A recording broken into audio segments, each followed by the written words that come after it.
pesantren juga harus menjadi basis pengembangan kader-kader NU yang moderat, toleran, kemudian paham tentang wawasan kebangsaan. Itu yang kalau ada pesantren misalnya yang sarang teroris, kemudian radikal segala macam, itu cek dulu, itu pesantren NU bukan.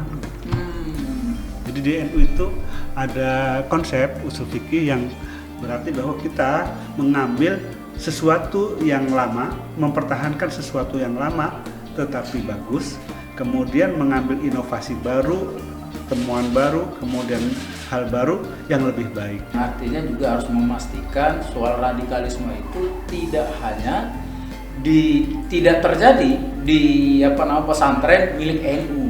Lalu bagaimana memproteksi yang di luar NU tadi, Pak? Assalamualaikum warahmatullahi wabarakatuh. Tabib pun. Ya pun. Sahabat Kupas Podcast, jumpa lagi bersama saya Donald Haris Sihotang dalam bincang santai bersama dalam program Bung Donald. Konferensi wilayah Nahdlatul Ulama ke-11 Provinsi Lampung baru selesai digelar di Kota Metro.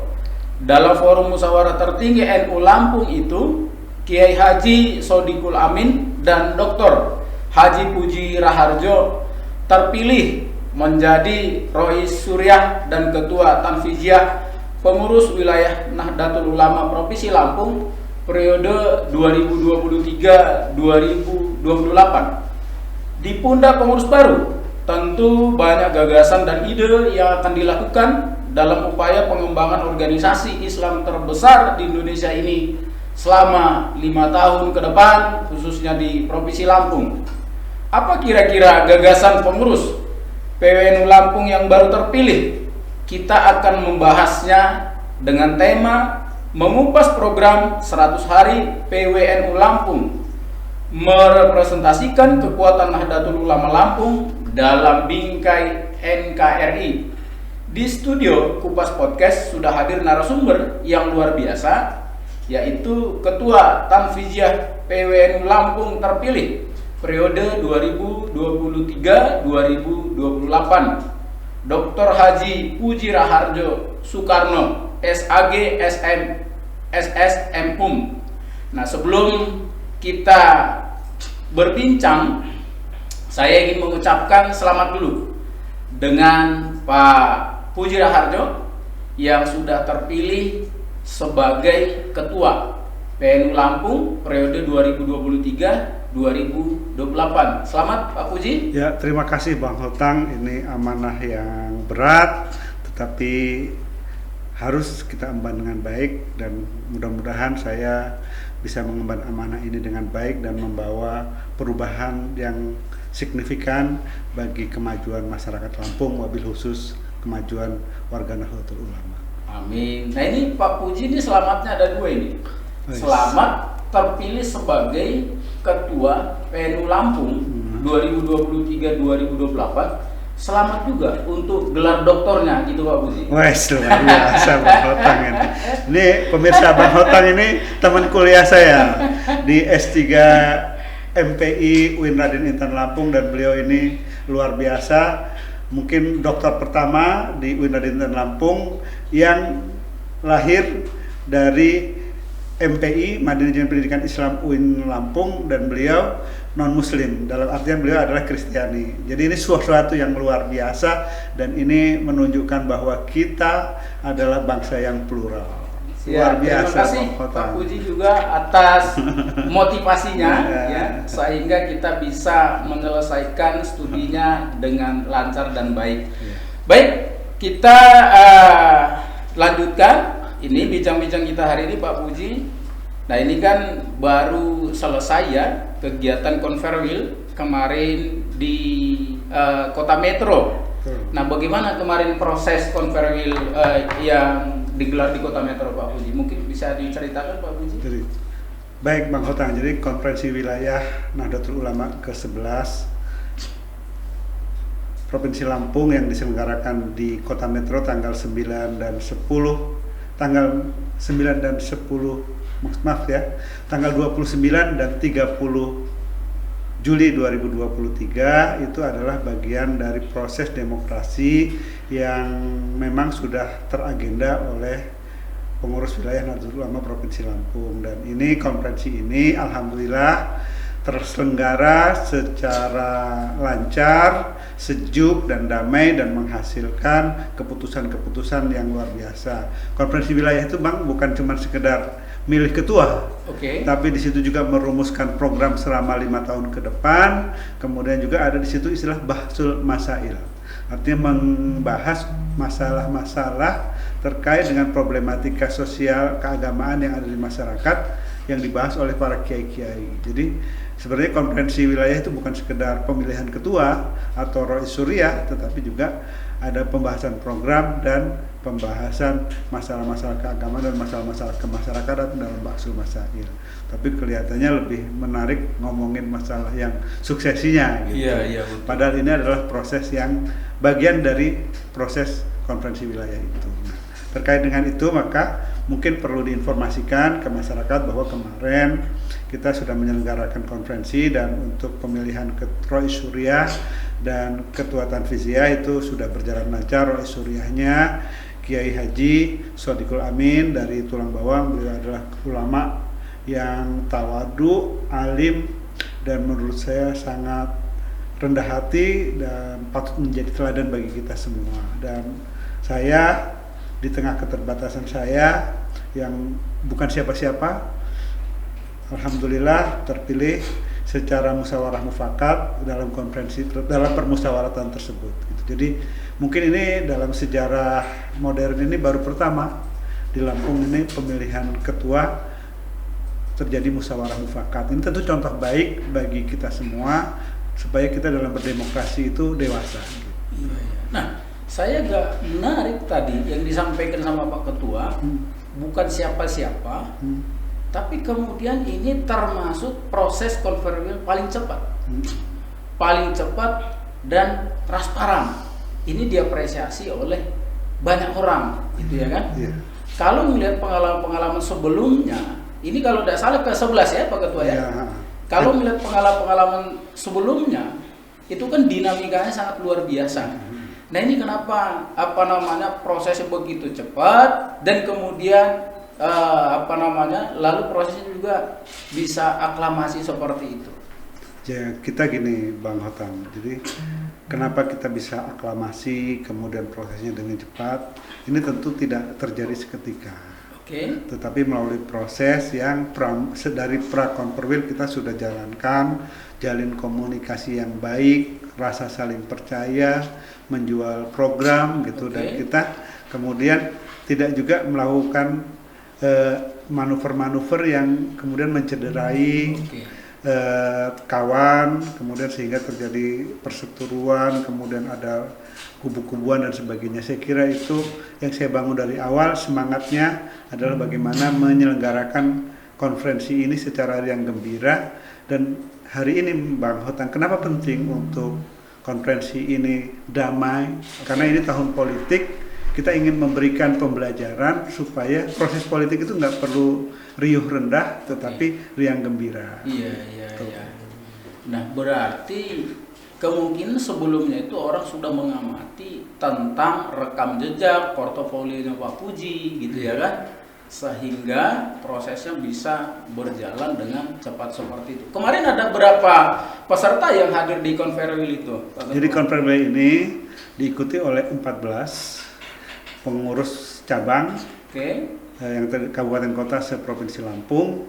Itu kemudian diikuti juga oleh 227 majelis wakil cabang, pengurus kecamatan NU di seluruh provinsi Lampung. Jadi ini cukup ramai, ada 1000-an peserta di situ. Nah, ini tapi kemudian yang mempunyai hak suara dan hak pilih itu adalah pengurus cabang yang 14 itu. Nah, ini tentu proses-proses ini yang ramai seperti ini harus menjadi aura positif bagi kebaikan NU di masa yang akan datang.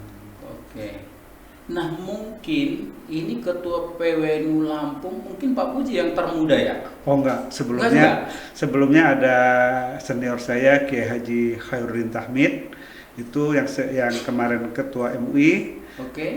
Terus kemudian pernah menjadi dekan Fakultas Syariah. Beliau itu menjadi ketua NU Tanfijaya NU itu di usia 40-an.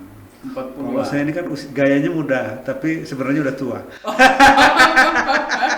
Semangatnya muda Pak Puji ya. Tapi kalau orang melihat memang ini masih di bawah 40-an. Oke, jadi dengan proses yang aklamasi seperti itu, ini kan kemungkinannya berarti Pak Ketua ini akan lebih mudah melakukan konsolidasi di internal untuk merangkul semua gitu ya Pak Puji ya? Ya, ini pertanda baik lah. Oke. Artinya saya dalam nanti membentuk kepengurusan tentu tidak akan membeda-bedakan satu yang lain. Di situ ada para Gus. Gus itu adalah putra-putra kiai, itu mereka potensial, alim dan sebagainya, nanti kita rangkul. Kemudian juga ada akademisi, para profesor, guru besar dari kampus, mereka orang NU ya kita rangkul. Kemudian ada aktivis dari mahasiswa, kemudian aktivis sosial kemasyarakatan, mungkin juga ada yang aktif di partai politik. Sepanjang itu kita ajak. Oke. Jadi kepengurusan ini saya kira nanti juga dari entrepreneur, wirausahawan dan segala macam tentu kita ajak, karena NU ini punya misi besar yang harus digotong bersama-sama, yang menurut saya tidak bisa saya jalankan sendirian, harus bersinergi dengan seluruh kekuatan dan potensi yang ada di Nahdlatul Ulama. Di situ ada kiai, ada politisi, ada pengusaha, ada akademisi. Ini tentu harus diajak semuanya supaya pengurus yang nanti akan terbentuk itu akan pengurus yang lincah. Gitu. Oke, kapan kira-kira kepengurusan penyusunan struktur kepengurusannya, Pak Ketua? Ya, jadi untuk penyusunan struktur kepengurusan ini kan kita sedang dalam proses menuju rapat formatur. Kita dikasih waktu paling lama 1 bulan semenjak penyelenggaraan konferensi itu untuk membentuk pengurus yang kemudian nanti akan di-SK-kan oleh pengurus besar Nahdlatul Ulama. Nah, dalam waktu sebulan kurang lebih ini kita akan menginventarisir, mendengarkan, kemudian menimang-nimang semua kader-kader NU dari seluruh provinsi Lampung yang potensial, yang bisa membawa Nahdlatul Ulama ke arah perubahan yang lebih baik. Ini kan kita sebagai organisasi terbesar di provinsi Lampung tentu nggak boleh main-main gitu. Yeah. Kita harus merangkul semuanya, dan kalau ini bisa dirangkul semuanya dan kemudian kita orkestrasi sedemikian rupa, ini tentu akan membawa perubahan yang besar di provinsi Lampung. Iya. Nah, kemudian ini Pak Puji ya, tentu sebagaimana Pak Ketua tadi sampaikan, ini organisasi Islam terbesar di Indonesia, di Provinsi Lampung gitu ya kan. Tentu memimpin organisasi ini kan tidak mudah gitu ya. Nah, kira-kira apa ini yang akan dilakukan, yang akan dikoreksi dari yang sudah dilakukan sebelumnya, dan kemudian apa yang ingin diperbaiki ya selama 5 tahun ke depan ini? Ya, jadi gini, di NU itu ada kaidah yang sangat terkenal gitu ya, biar Bang Hota nggak tahu nih. Oke. Al-muhafadzatu ala qadimis sholih wal ahdu bil jadidil aslah. Sumal aslah. Jadi di NU itu ada konsep usul fikih yang berarti bahwa kita mengambil sesuatu yang lama, mempertahankan sesuatu yang lama tetapi bagus, kemudian mengambil inovasi baru, temuan baru, kemudian hal baru yang lebih baik, kemudian yang lebih baik. Okay. Dalam istilah NU itu al-muhafadzatu ala qadimis sholih wal ahdu bil jadidil aslah. Kalau istilah manajemennya itu continuous improvement. Jadi yang dulu sudah baik kita pertahankan, cari inovasi baru. Okay. Gitu. Nah, itu yang sudah baik selalu. Prof Mukri kan sudah meletakkan pondasi-pondasi penguatan Nahdlatul Ulama di pergaulan masyarakat Lampung. Itu tentu harus kita pertahankan. Kemudian beliau juga sudah merintis berdirinya perguruan tinggi NU, dan sekarang sudah mulai kelihatan geliatnya. Ini harus kita pertahankan. Yang belum, ini PR-nya nanti kita tentu akan melakukan perbaikan-perbaikan. Dibilang kaderisasi misalnya, kaderisasi selama ini sudah berjalan, tetapi mungkin perlu ada perbaikan supaya kita semua satu jalan. Selain itu kemudian di bidang program nyatanya itu nanti kita banyak hal yang akan kita lakukan, yang mudah-mudahan dalam waktu 5 tahun ini kita bisa meninggalkan legasi lah untuk masyarakat Lampung, bahwa Nahdlatul Ulama itu ada di Lampung, Nahdlatul Ulama itu besar di Lampung, dan kebesarannya dan keberadaannya bisa dilihat, dirasakan, dan dinikmati oleh seluruh warga masyarakat Lampung.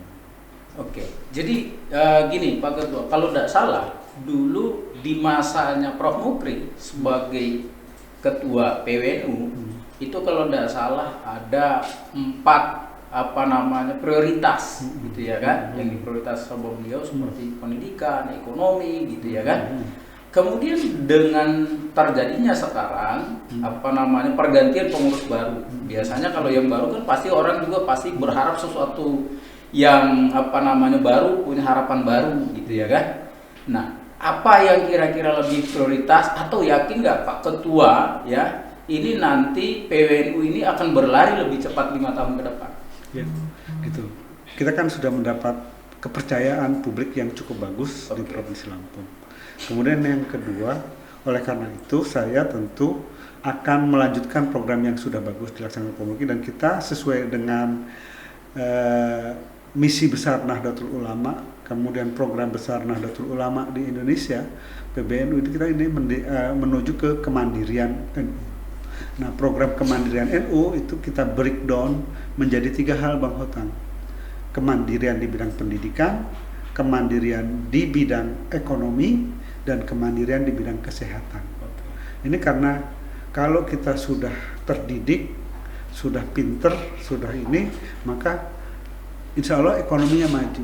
Nah, kalau ekonominya maju, kalau nggak diikuti oleh kesehatan yang baik, tentu yang 2 ini nggak bisa. Nah, 3 hal ini menurut saya yang harus menjadi prioritas saya selama 3 tahun ke depan. Di samping tadi tentang kaderisasi, penguatan, yang lain-lainnya juga. Di pendidikan itu misalnya kita akan membangun menguatkan 3 institusi besar kita. Ada perguruan tinggi milik NU di Lampung yang ketiga-tiganya dalam 5 tahun ke depan harus sudah berdaya sekali lah. Dan sekarang udah 2 diantaranya sudah luar biasa, Universitas Nahdlatul Ulama di Lampung Timur, dan Universitas Ma'arif NU di Metro, itu juga sekarang sudah 2-nya sudah universitas dan mahasiswanya sudah banyak. Satu lagi kita buat Institut Teknologi dan Sains Nahdlatul Ulama. Itu juga. Itu yang di mana? Ini di Bandar Lampung. Nah, itu sekarang kita juga sedang dalam proses pembangunan asrama mahasiswa dan ruang kelas baru.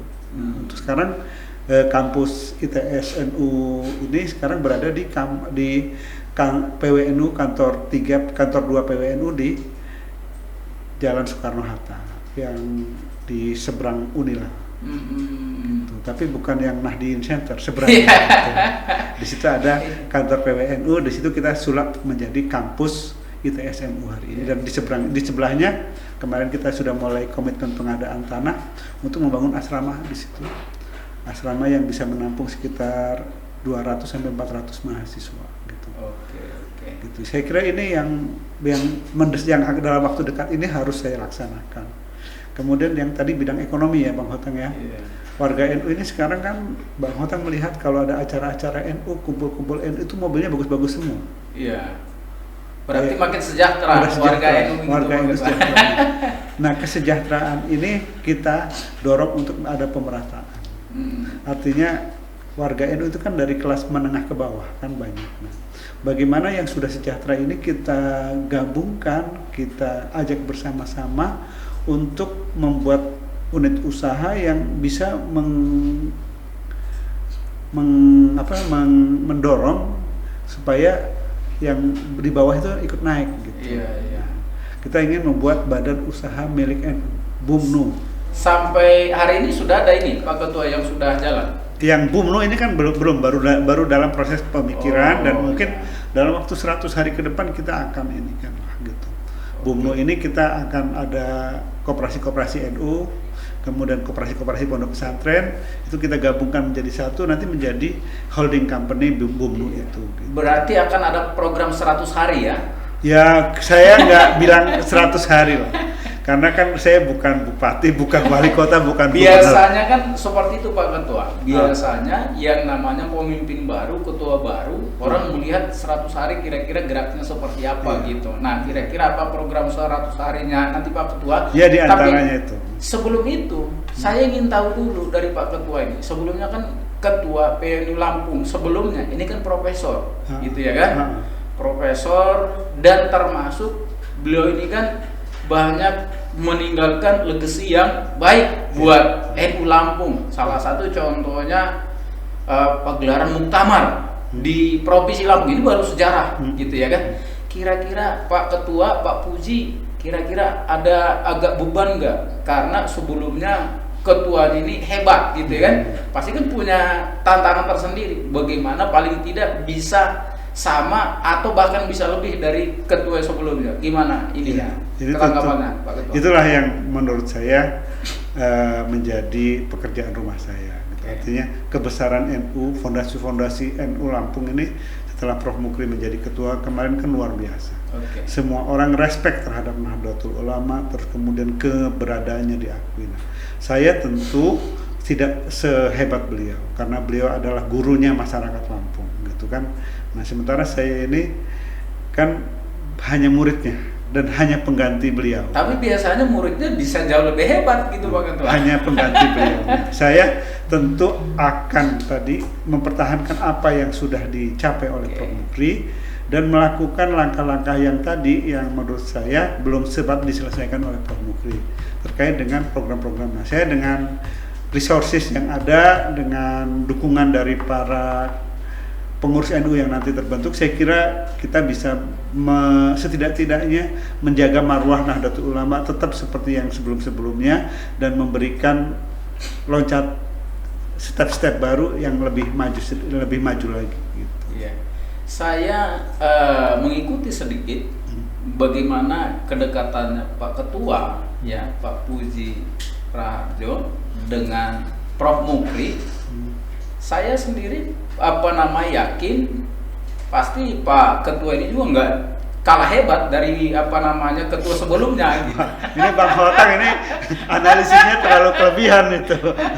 Nah, tadi kemudian Pak Ketua kan kita bahas soal program 100 hari. Ya, walaupun ini bukan pemerintahan, ini sebuah organisasi, memang itu sudah seperti budaya gitu ya. Orang menanti apa sih kira-kira terobosannya gitu ya kan di 100 hari pertama. Ini apa yang kira-kira nanti akan diprioritaskan ini Pak Ketua? Ya itu tadi Bang Hotang, 3 hal tadi. 3 hal lagi yang terkait dengan pendidikan, kemudian ekonomi dan kesehatan. Nah, kalau untuk 100 hari pertama mungkin saya belum sampai di bidang kesehatannya. Tapi di bidang pendidikan dan bidang ekonomi. Jadi kalau bidang kesehatan nantilah itu PR-nya agak panjang gitu. Kalau yang kesehatan dan ekonomi dan pendidikan itu saya kira sudah kelihatan sekali gitu. Artinya kalau di bidang ekonomi nanti mungkin dalam waktu tidak terlalu lama kita akan groundbreaking untuk pembangunan asrama mahasiswa itu yang ITSNU sama ruang kelas baru itu biar kelihatan lah bahwa kita ini kerja gitu.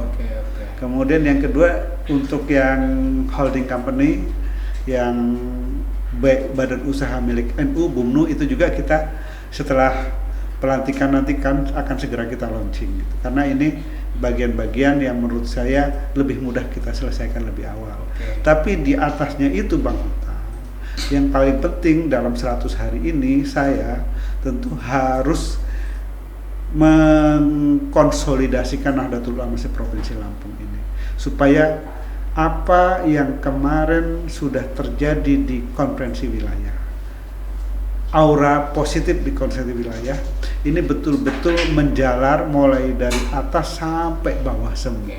Ada optimisme dari NU di Provinsi Lampung. Itu yang menurut saya dalam 100 hari pertama ini harus saya jaga. Konsolidasi organis internal. Makin solid gitu ya, makin Pak Ketua, solid, ya. supaya aura positif ini harus kita bawa supaya dari atas sampai bawah ini dalam 100 hari ke depan nih, ini kita komandannya sedang menuju ke sini, kita sudah tahu semua dan kita percaya, itu yang paling penting. Saya istilah di NU itu gini Bang Hotang, orang NU itu paling mudah dikumpulkan. Pengajian ramai, istighosah ramai, sholawatan ramai. Gitu. Tapi giliran suruh baris itu lama Bang. Kenapa Pak Ketua? Ya, karena mudah dikumpulkan, susah dibariskan. Nah, ini kemarin kita kan dari Konperwil ini sudah kelihatan bahwa NU ini sudah mulai bisa berbaris gitu.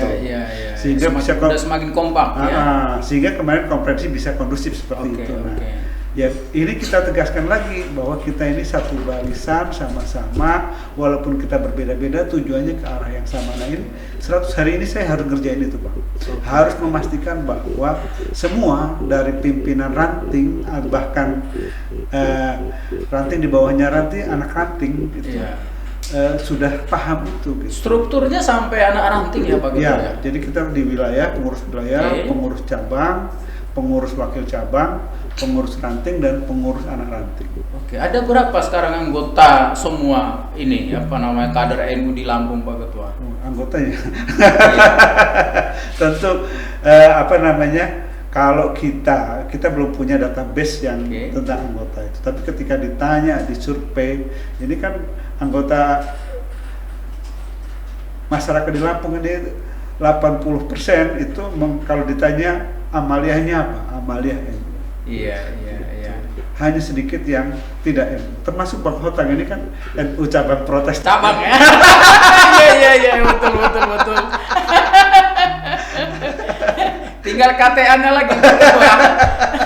Nah, kemudian ini kan organisasi besar ya.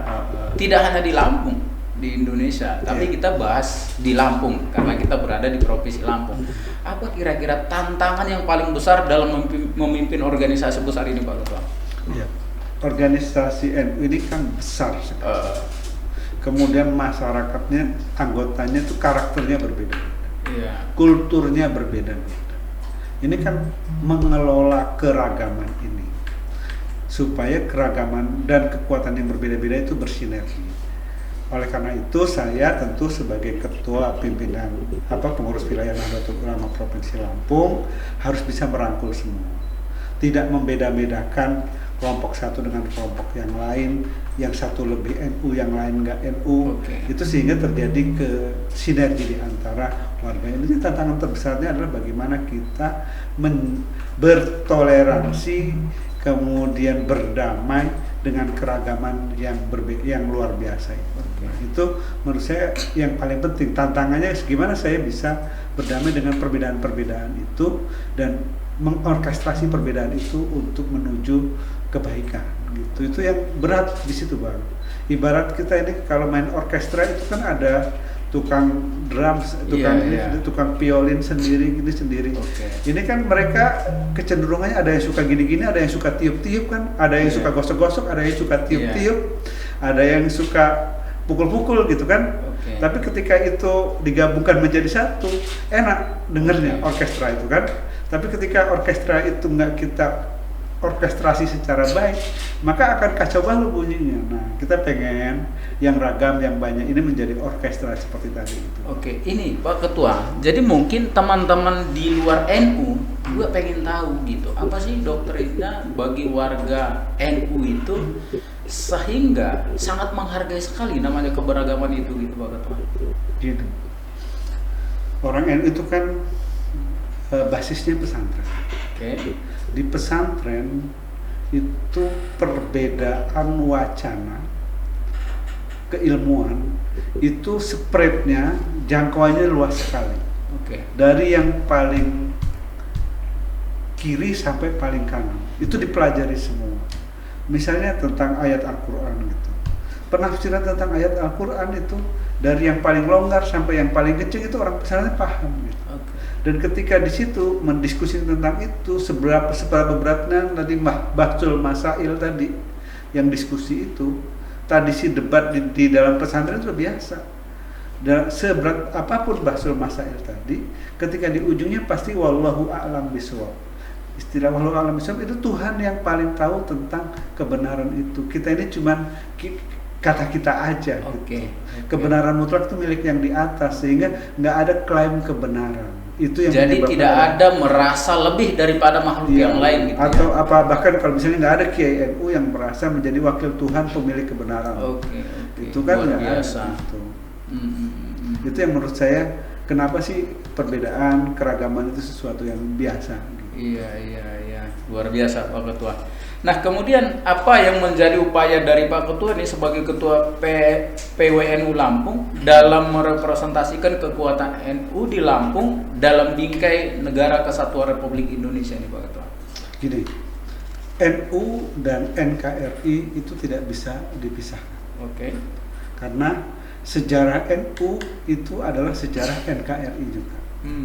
Bagaimana dulu para pemimpin-pemimpin bangsa kita, pendiri republik ini bahu-membahu membangun dasar-dasar negara, membangun kesepakatan tentang bentuk republik ini. Oke. Kiai Hasyim Asy'ari misalnya, pendiri Nahdlatul Ulama, itu menugaskan putranya Kiai Haji Wahid Hasyim untuk menjadi panitia persiapan kemerdekaan Indonesia.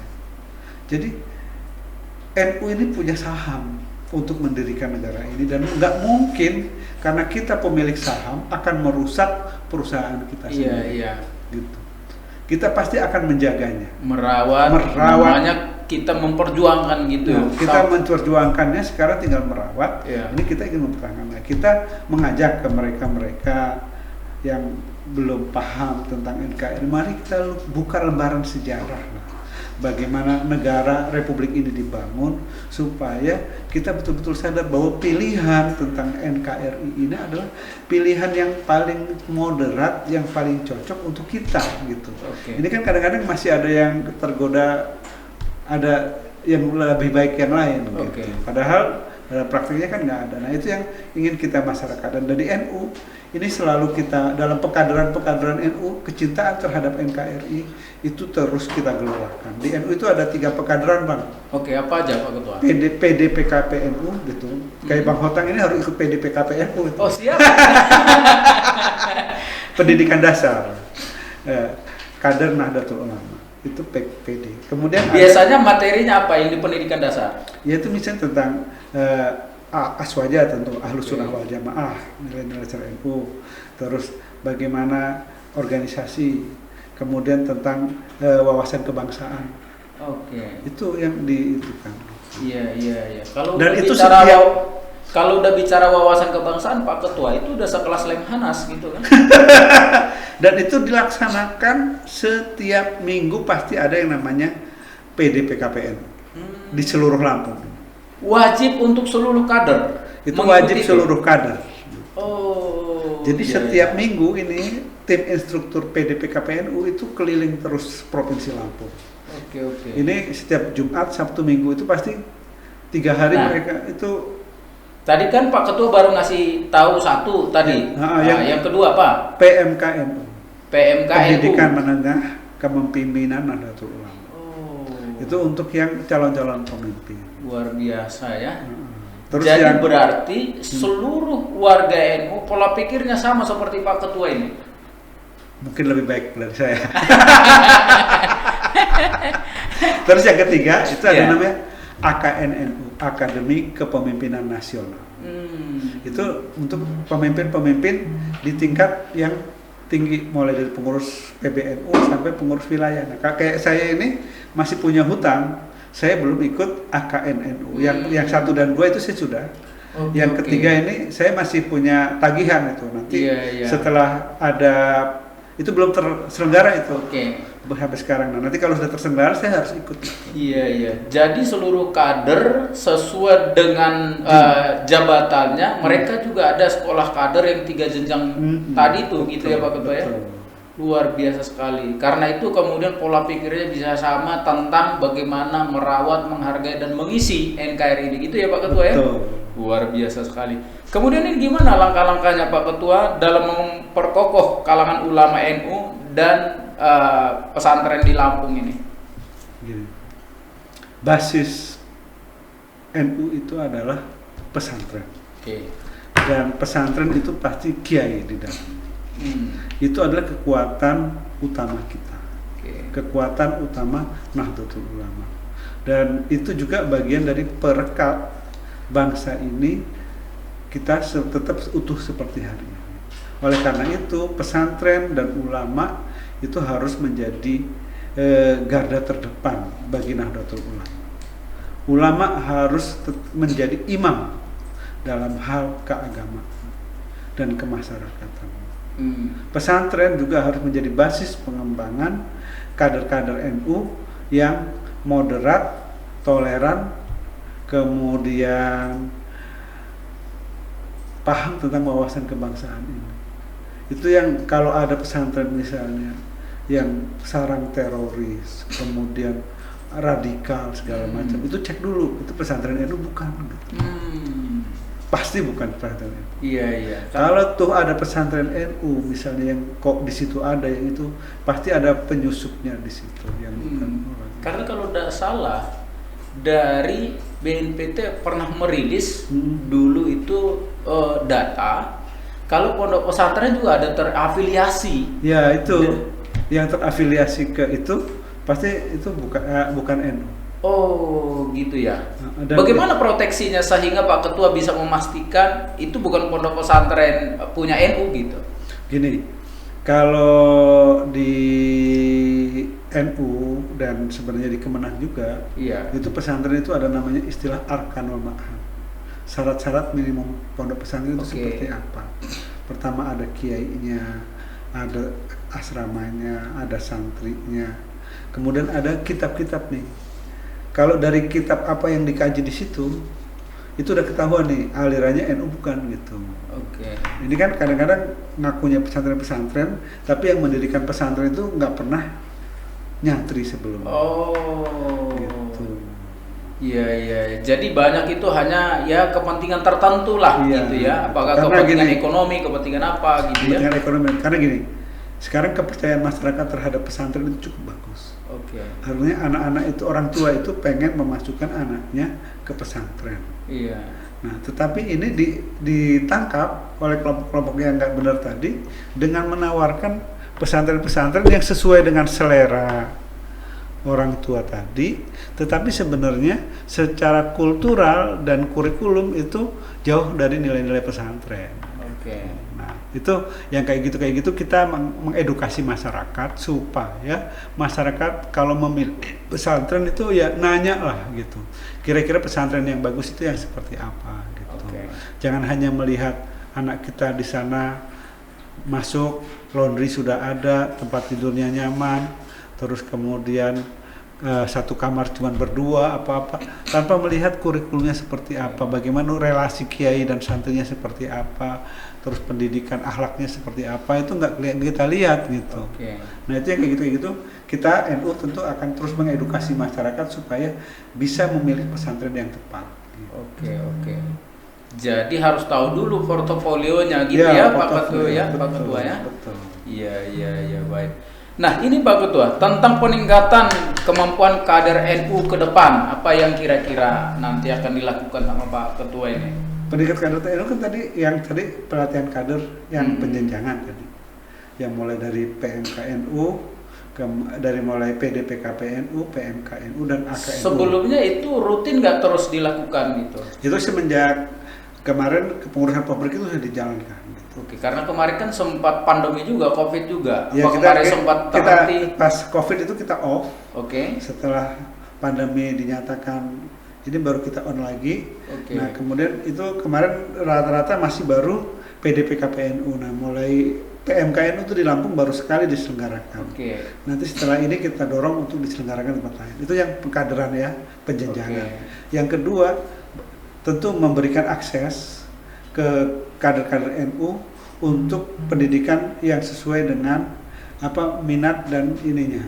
Jadi kita pengen ada pendidikan keterampilan, kemudian akses terhadap pendidikan yang lain yang memungkinkan warga NU juga ditingkatkan kapasitasnya, sehingga misalnya dalam berwirausaha harus ada keterampilan apa nih yang dipersyaratkan untuk misalnya jadi pengusaha apa, keterampilannya harus apa. Nah itu kita juga akan mengakses itu supaya ada juga pemerataan keterampilan di bidang ekonomi dan lainnya.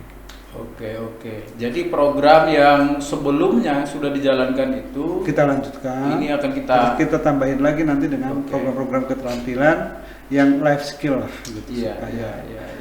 Kader-kader NU juga punya ini. Iya.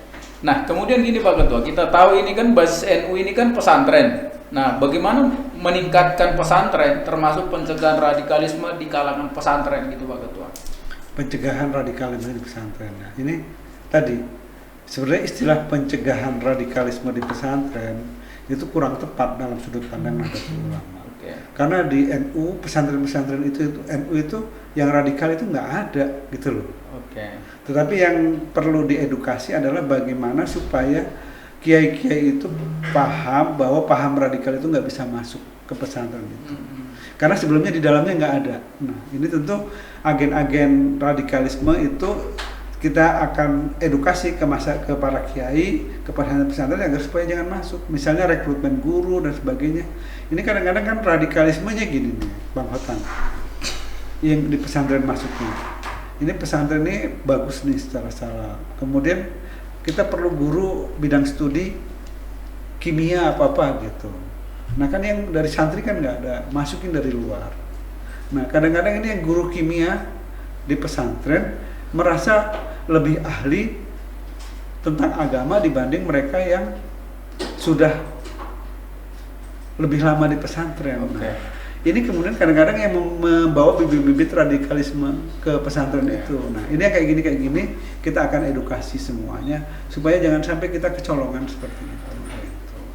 Nah, ini kan Pak Ketua ini selain sebagai Ketua PWNU Lampung, juga ini kan sebagai Kakamil Kemenak Provinsi Lampung, gitu ya. Yang artinya juga harus memastikan soal radikalisme itu tidak hanya tidak terjadi di pesantren milik NU. Lalu bagaimana memproteksi yang di luar NU tadi, Pak Ketua?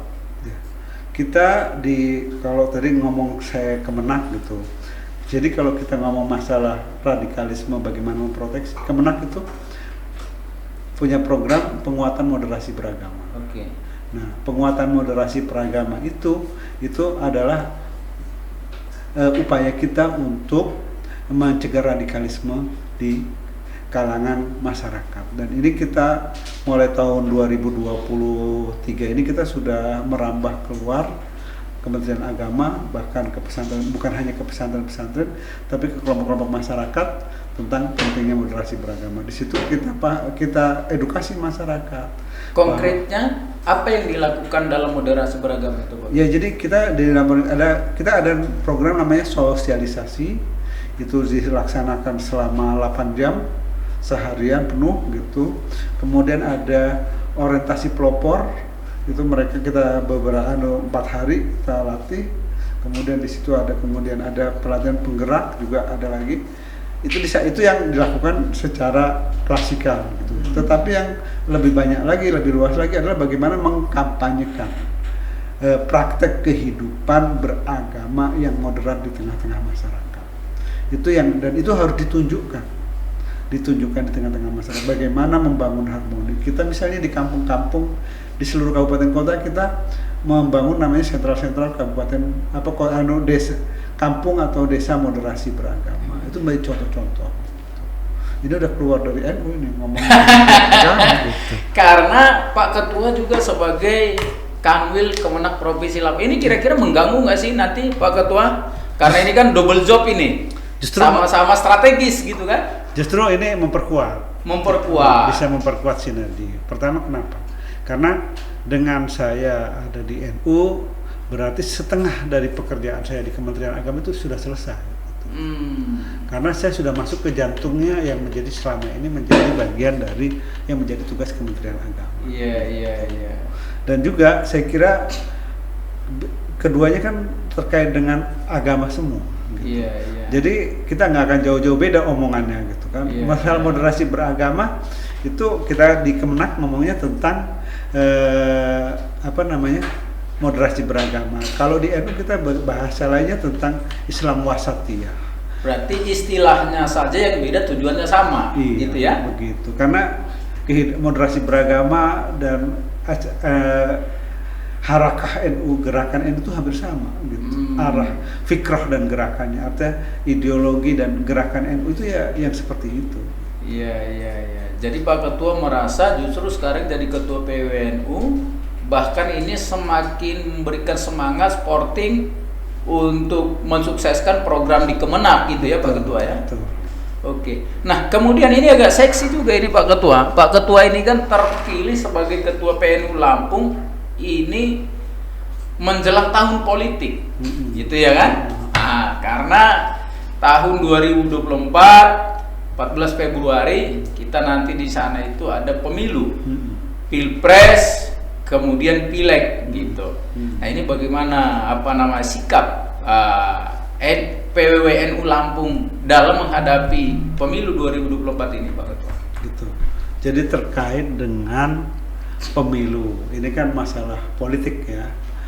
Pemilu 2024 itu tinggal menghitung hari, dan saya sering ditanya kemana arahnya NU, kemudian sikap NU itu seperti apa.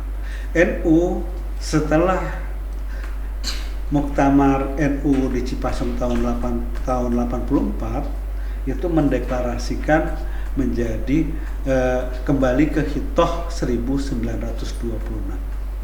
Jadi NU semenjak Muktamar Cipasung itu mendeklar untuk kembali ke Hitoh 96. Artinya apa? Kembali ke Hitoh itu kembali ke arah nilai-nilai dasar perjuangan yang ditetapkan pada saat Nahdlatul Ulama itu didirikan. Yaitu apa? NU itu bukan partai politik, tetapi jam'iyah, diniyah, ijtimaiyah. Bingung kan Bang? Lumayan. Jadi jam'iyah jam'iyah diniyah ijtimaiyah artinya organisasi ormas keagamaan.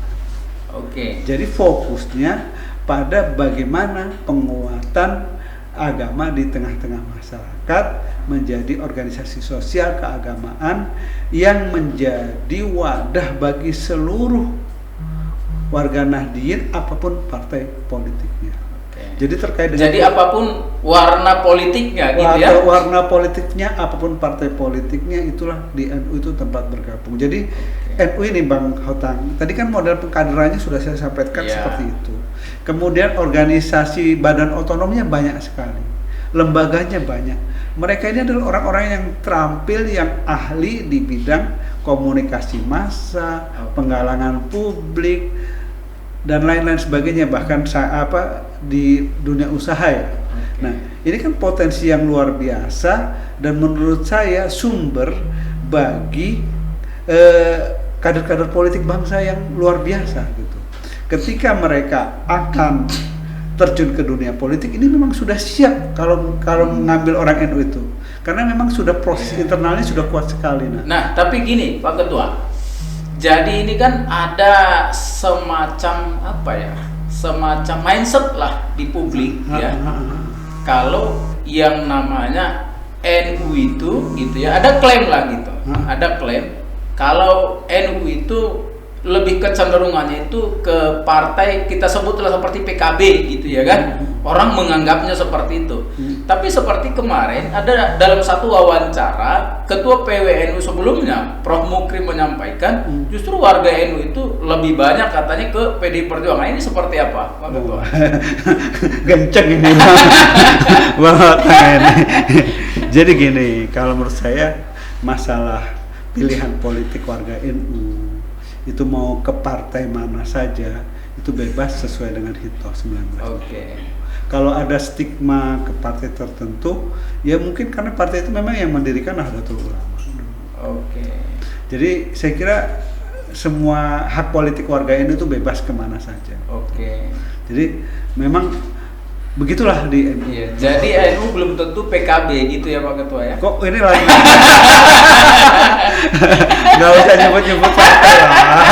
Gitu. Iya. Nah, kemudian ini ya di tahun politik ini kan pasti banyak juga kader-kader NU yang kemudian mereka menjadi peserta pemilu gitu. Nah, ini bagaimana seperti apa dukungannya terhadap kader-kader NU yang maju di pemilu 2024 ini Pak Ketua? Ya, kita mendorong semua kader-kader terbaik NU yang punya minat, punya ketertarikan di bidang politik, dipersilahkan untuk menempuh jalur politiknya. Oke. Terus tetapi yang kita pesankan bahwa dalam berpolitik itu yang paling penting adalah politik kebangsaan kita. Oke. Itu yang paling kita jaga, jangan sampai karena kita terlibat dalam partai politik tertentu kemudian politik kebangsaan kita itu ditinggalkan lebih ke komploknya. Karena ibarat kita berangkat ini, Bang Hotang ini datang ke sini pakai Pajero, saya pakai Avanza ke sini, sama-sama mau podcastan di sini gitu misalnya kan.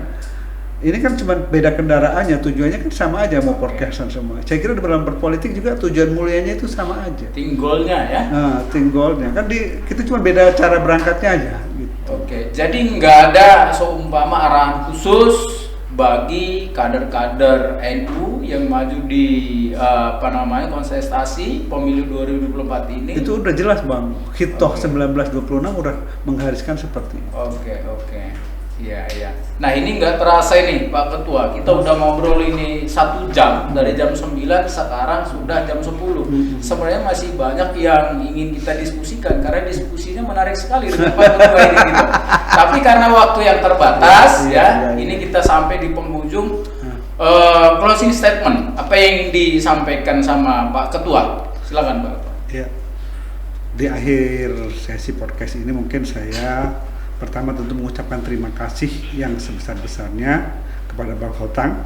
Kemudian yang kedua, saya juga terima kasih yang sebesar-besarnya kepada warga NU di seluruh Provinsi Lampung yang sudah memberikan dukungan, kepercayaan, dan sesuatu yang luar biasa sehingga kegiatan konferensi wilayah yang baru saja berlangsung dapat berjalan dengan mulus.